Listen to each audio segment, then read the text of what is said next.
ఏం తమ్ముడు రెడీగా ఉన్న సాంగ్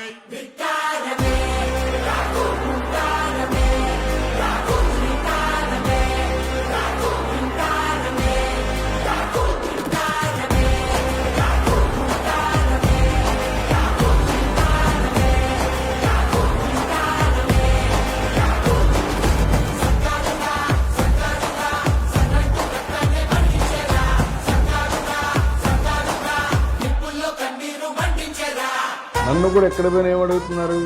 ఓకే, మీరు బాగున్నారు, మీరు బ్రహ్మాండంగా ఉన్నారు, రేపు మళ్ళీ గ్యారంటీ ఏంటి మాకు? ఒకవేళ జగన్ మళ్ళీ వస్తే నరుకుతారు.